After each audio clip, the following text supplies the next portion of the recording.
morning, HPP fam. We about to hit another week's worth of work.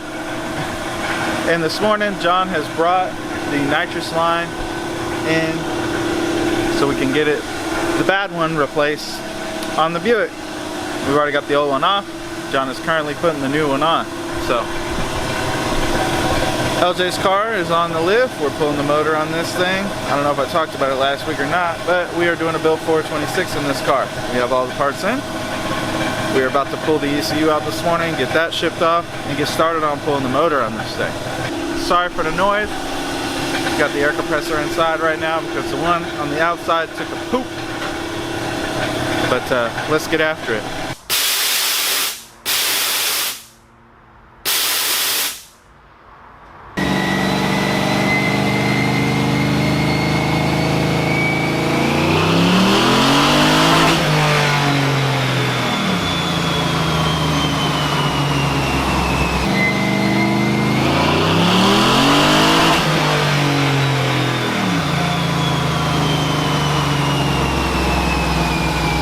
So guys, as you just witnessed right there, we went ahead and hit this thing with the old 50 shot. I forgot what jets I put in, but I checked. 50 shot. We just fine. The customer didn't want nothing crazy. He just wanted mainly kind of for looks, but it to be functional. And so even though this, this thing's not a forged bottom end or anything crazy, but he's able to spray it. And we could bump it up, but you're not gonna see this thing making some ridiculous passes down the quarter mile. So got a little something for if he wants to really pound on it, but I think that about wraps it up for our 64. Everything went well. That nitrous hit. Let me focus in on that. So 415 horsepower, 442 foot-pounds of torque. So I'll show you the run that we made, testing the fuel, no spray.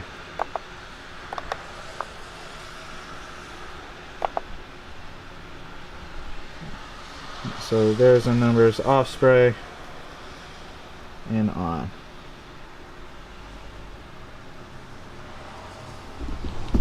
So that's gonna wrap it up for our Buick. We pull it off the dyno, drive around. As you can see, the weather is not too kind today, so we may hold off till tomorrow, but I don't know if it's going to be any better. But that wraps up our Buick. John is almost to the point where we're about ready to pull the motor out of this one, so hopefully we'll get this one out today and keep pumping along. I did talk to our machinist earlier, and our other 6.4 block that we were doing drop-in pistons and rods is all ready to go, and I think I got some news on the Gremlin as well too, but y'all have to wait to see that. So, and just like that, LJ's is out. Our next project is coming in, and his Mustang's right. His Mustang. A Mustang is what's coming in next. LJ's motor is right there. Whew. It's been a long day, and this day is about over. Well, it's like 5 till 6. So we're starting to pull cars in. See you guys tomorrow. So guys, it is the next day, and we are hard at it. Got this 19 Hellcat wide body in for a wicker bill. John has been diligently tearing apart LJ's motor, getting ready for that 426. We'll be taking this joker to the machine shop. We have a new project on the lift over here. Judging by the engine, this is an 18 plus Mustang GT with a Pro Charger on it. We're going to be doing a clutch upgrade and a drive shaft. I have already this morning done the water pump on the GTO and put the MSD on. We finally got all of our parts in. I just need to fab up a few more things. I like the comment, what were you fabbing? Anyways, got to make the fuel line, and then got this extension harness from the map. It is too short. I knew it was too short, but couldn't get the 2-foot long one in time to get this thing done. So I'm gonna go ahead and cut this up, extend it, solder it, heat shrink it, and make it look like it never got extended. So the MAF is extended, and then I have to make a bracket for the throttle cable, and put the air filter back on this thing, and this one should be ready to hit the dyno. So let's get after it.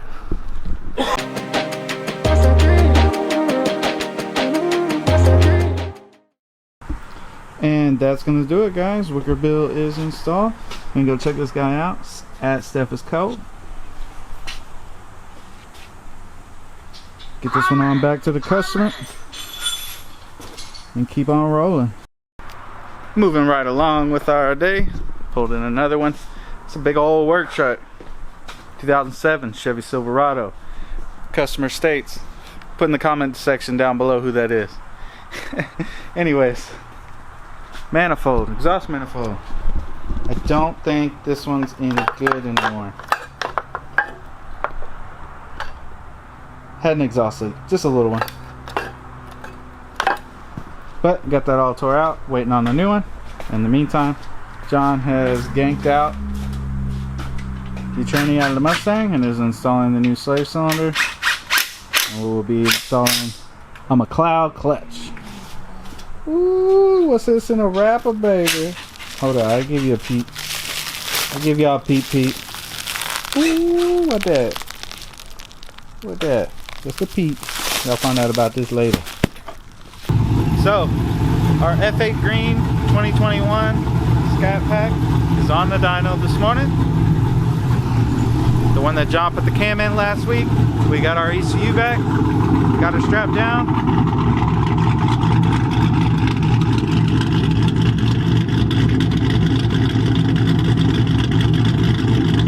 Woo, she is chopping it up. It is cold and it's about to get cold. Last year, I don't know if y'all remember, I don't know if I posted about it, but we had a storm again last year where like 2 weeks straight, snow on the ground everywhere, and it don't happen like that down here. Power outages everywhere, it was bad.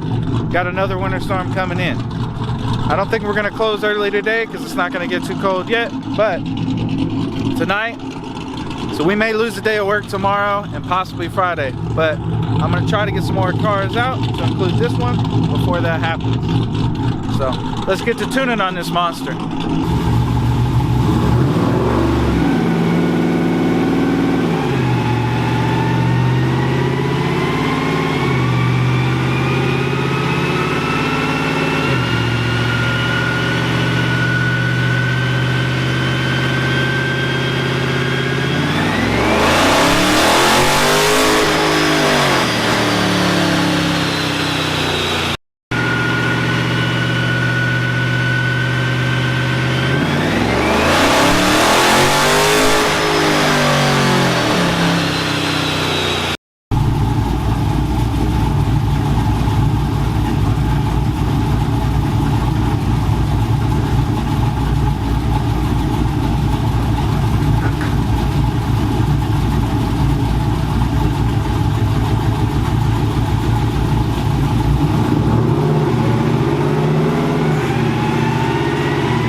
So guys, as we, well, hold on. Let me show you where our cam car finished out at. So we finished out at 494 horsepower and 540 foot-pounds of torque. So, just chopped down the block, sounding great, ready to go home. But it is close to the afternoon, or it's almost the end of the day, and John is putting the transmission back up because we took it back down. And the reason why we took it back down was one of the things that kind of bugs me sometimes, and that is customer supply parts. And it's not always the customer's fault. Sometimes where they order their parts from screw the customer. I've dealt with it with Summit, I've dealt with it with Jags, and unfortunately this time it was American Muscle. Those guys are great down there, but we're all human, we make mistakes. So on the 2018 and plus Mustangs, the slave cylinder is a different height. So they ended up selling them one for an 11 to a 17, which is taller. And so when John installed it, it all installs, but it makes a horrible squeaking noise when you start it because the slave cylinder is touching the pressure plate. So let me walk in here because I think it's in the office. Yep. I don't know how well you can see through the back here, but where it was grinding on it when we fired it up. So sucky. John didn't catch it. You know, it was all brand new parts, so he unboxed everything, put it on the car. He didn't catch it. So unfortunately we had to do the work twice, but Trenny's already down. We swapped it out for the OE cylinder, which was still in good shape. It's a brand new car. And the Trenny is back in with the twin disc McLeod. So hopefully here in the next hour or so, we'll have this thing back together and fired up. So guys, it is Friday and we're wrapping up the week. We were closed yesterday due to the weather. I don't know if you guys can see out there. It's icy. It's about, I don't know, feels like 10 degrees outside and it's icy. The roads are bad, but we're all here and we're gonna make some forward progress today. We got Royce's car up on the rack and we're gonna go ahead and put